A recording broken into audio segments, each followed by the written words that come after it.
Parce que cette Monsieur, notion de décapité, euh, par la langue des oiseaux, tout ce qui commence par un est délirant, déficient, décadent, etc.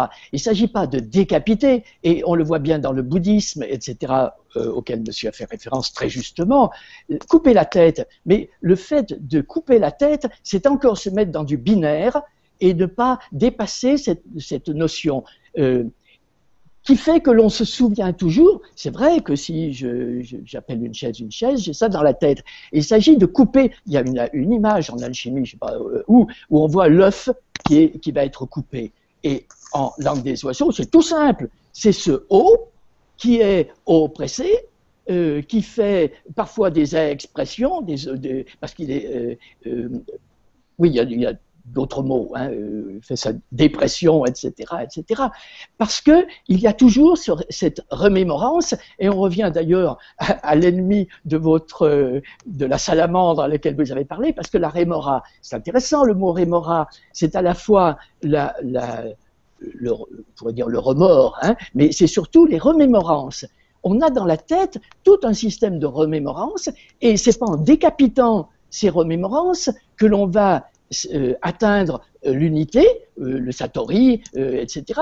C'est puisqu'on est encore dans le binaire. Hein. D'ailleurs, le mot satori est tout à fait alchimique. Il y a or de la pureté et du i, comme dans le zen où on dit neti neti, surtout pas, même de i.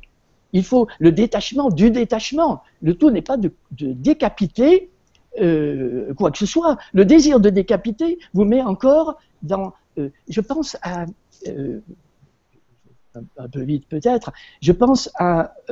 dernièrement, j'avais rencontré une personne qui était musicien, il me dit, je n'ai plus d'inspiration. Et le message qui sort, je peux dire, c'est do, ré, mi, fa, sol, la, si.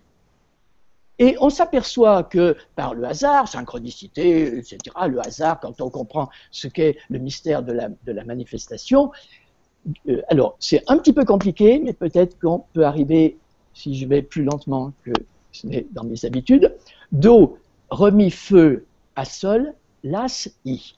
Le i étant ce vers quoi tend, je ne peux pas dire l'alchimiste, n'importe qui, le monsieur du coin, quand il cherche à être dans son bonheur aussi éternel que possible, il cherche cette rectitude de son existence, la rectitude qui ne va pas faire des pulsions de tous les côtés pour l'entraîner dans ses scories, dans cette lèpre des métaux. La notion de métal est très intéressante, mais c'est tellement énorme. Je reviens à do, ré, mi, fa, sol, la, si, c'est-à-dire que lorsque tu remets ton feu, que tu sors de ton haut, c'est-à-dire de ton oppression, de toutes tes mémoires, de toute cette rémora qui arrête les bateaux, eh bien, ça lasse le i. C'est-à-dire que quand tu veux absolument être inspiré pour quoi que ce soit, l'inspiration, elle te quitte.